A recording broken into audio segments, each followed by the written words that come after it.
To the Prime Minister of India, my friend, the great Narendra Modi.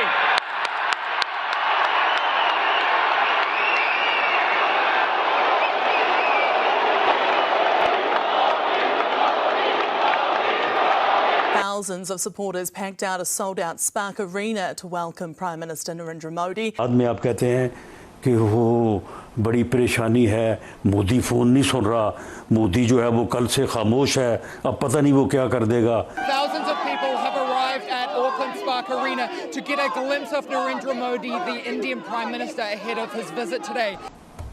ये कितनी बदकिस्मती है कि बाद में आप जिसके साथ हाथ मिलाने के लिए तरसते हैं। कब तक आखिर हम लोग बाहर के मुल्कों में जाएंगे, हमें रिस्पेक्ट नहीं दी जाएगी। हमें यही कहते हैं कि भिखारी आ गए मांगने के लिए, यहाँ हम लोग दुबई पहुंचते हैं, यहाँ सऊदीया पहुंचते हैं। ये बड़ी अच्छी डेस्टिनेशन हम लोगों ने रखी हुई है, चाहे दुबई जाए चाहे सऊदीया जाए, मांगना इस कंपल्सरी हो। Christopher Luxon promised this would be a historic visit, and that has proven to be true, with crowds lining the streets to welcome one of the most powerful people in the world. Sir, India इतना powerful कैसे होगा economically, politically, हर forum पे उसकी बात चलती है। पाकिस्तान शदीद खतरात में घिरा हुआ है। मैं बताता चला रहा हूं कि पाकिस्तान का वजूद खतरे में है, इसकी सालमियत खतरे में है। Chants from the Indian diaspora echoed across central Auckland. Thousands lined the streets for a glimpse of one of the world's most powerful leaders. जो भारत का है, हमारा भी वही डीएनए। सर, हमारा डीएनए वही है ना जो हिंदुस्तान का डीएनए, हम वहीं से तो आए थे। New Zealand and India have agreed to forge closer ties. नमस्कार दोस्तों, जय हिंद। जैसा कि आज की क्लिप में आपने देखा, प्रधानमंत्री नरेंद्र मोदी अपने 3 देशों के दौरे के तहत न्यूजीलैंड पहुंच चुके हैं, जहां ऑकलैंड में भारतीय समुदाय ने उनका जोरदार स्वागत किया है। पूरा हॉल मोदी मोदी के नारों से गूंज उठा और प्रवासी भारतीयों में जबरदस्त उत्साह देखने को मिला। अपने संबोधन में प्रधानमंत्री मोदी ने कहा कि 40 साल बाद कोई भारतीय प्रधानमंत्री न्यूजीलैंड की धरती पर आया है और यह उनके लिए सौभाग्य की बात है। उन्होंने कहा कि 140 करोड़ भारतीयों की शुभकामनाएं लेकर न्यूजीलैंड पहुंचा हूं। पीएम मोदी ने एक दिलचस्प किस्सा भी साझा किया। उन्होंने बताया कि प्रधानमंत्री बनने से 25-30 साल पहले भी उन्हें न्यूजीलैंड आने का मौका मिला था। इस दौरान उन्हें उपहार में मिली कुछ यादगार चीजें आज भी उनके पास सुरक्षित हैं। मंच से पुराना मफलर दिखाकर उन्होंने प्रवासी भारतीयों का दिल जीत लिया। पीएम मोदी ने भारत और न्यूजीलैंड के मजबूत होते रिश्तों पर जोर देते हुए दोनों देशों के सहयोग को नई ऊंचाई तक ले जाने की बात कही। तो चलिए दोस्तों, चलते हैं आज की वीडियो की तरफ। Thousands of supporters packed out a sold-out Spark Arena to welcome Prime Minister Narendra Modi. It was a vibrant showcase of Indian culture, but as Carlos Norton reports, not everyone has rolled out the red carpet. Chants from the Indian diaspora echoed across central Auckland. Thousands lined the streets for a glimpse of one of the world's most powerful leaders. I'm here to proudly supporting Narendra Modi. While much of the day was spent behind closed doors with government and business leaders, there was one event catered for the public. A sold-out rally at Spark Arena, drawing in more than 10,000 supporters. Are you celebrating here today? Yes, we are very proud of Modi. Modi did a very good job and proud to be an Indian, proud to be a New Zealander. A show of support for the first visit by an Indian Prime Minister in 4 decades. Thousands of people have arrived at Auckland Spark Arena to get a glimpse of Narendra Modi, the Indian Prime Minister, ahead of his हो visit सकता है वो today. कहें कि आए DNA वाले DNA भाई मिले बैठे हैं खाना खाएं। नहीं सर, मेरा ख्याल है वो इतनी जल्दी इतने अच्छे रिलेशंस तो नहीं हो सकते। और डीएनए की क्या बात है सर, डीएनए तो हमारा भी वही है जो भारत का है, हमारा भी वही डीएनए। सर, हमारा डीएनए वही है ना जो हिंदुस्तान का डीएनए, हम वहीं से तो आए थे और वहीं तो थे, पूरा का पूरा ये हिंदुस्तान ही तो था। और फिर हमने पार्टीशन करके पाकिस्तान बना दिया, तो डीएनए तो हमारा भी वही है, हम माने या ना माने वो एक अलग बात है।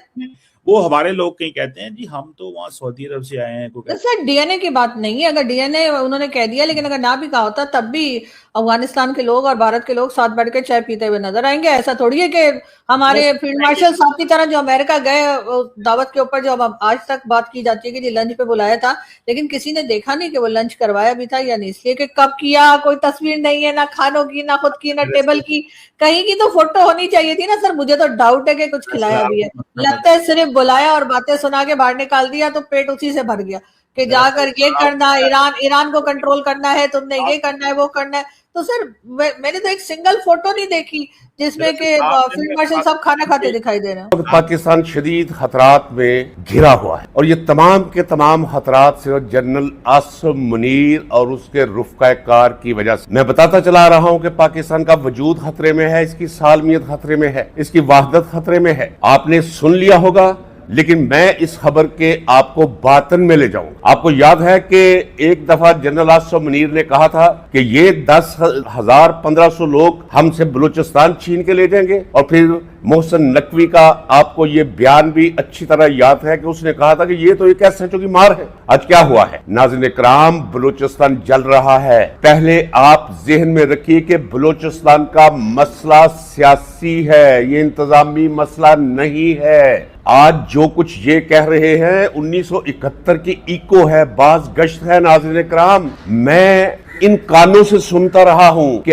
आज जो कुछ बलोचों के बारे में कहा जा रहा है, फौज का बयानिया 1971 में बांग्लादेशियों के बारे में, हमारे बंगाली भाइयों के बारे में, मशरकी पाकिस्तान के बासियों के बारे में, यही लबो लहजा था, यही जुमले थे और यही बयानिया था। उस लबो लहजे ने, उस बयानिए ने क्या किया, पाकिस्तान को दो लख्त करके रख दिया। हमारा मशरकी पाकिस्तान बांग्लादेश बन गया। ये हुआ कैसे? नाज़रीन कराम, इलेक्शन जीत गया शेख मुजीबुर रहमान। ये मगरबी पाकिस्तान की एस्टेब्लिशमेंट, जिसे पंजाबी एस्टेब्लिशमेंट कहा जाता है और है भी, इसने इक्तदार मुंतकिल करने से उसी तरह इनकार कर दिया जिस तरह इमरान खान 2/3 मेजॉरिटी से जीता हुआ है।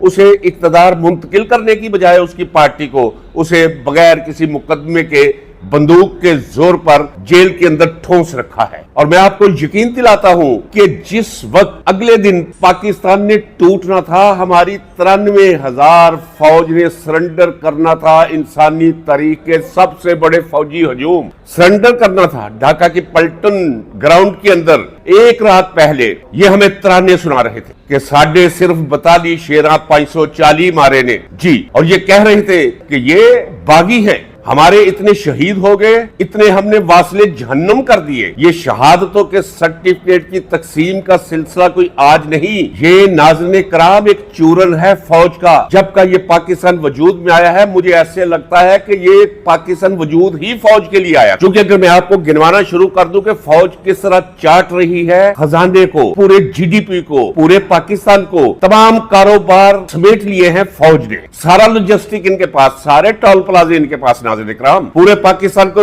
DHA बनाकर रख दिया है। अरबों रुपया लूट कर ये अपनी नस्लों के लिए बाहर फ्लैट्स खरीद रहे हैं और जजीरे खरीद रहे हैं। मैंने आपको बताया था कि एक जनरल साहब जिसके कागजात भी मेरे पास पहुंचे हुए हैं, वो कागजात मैं आपको देता हूं। 8 फ्लैट मैनचेस्टर में खरीदे गए।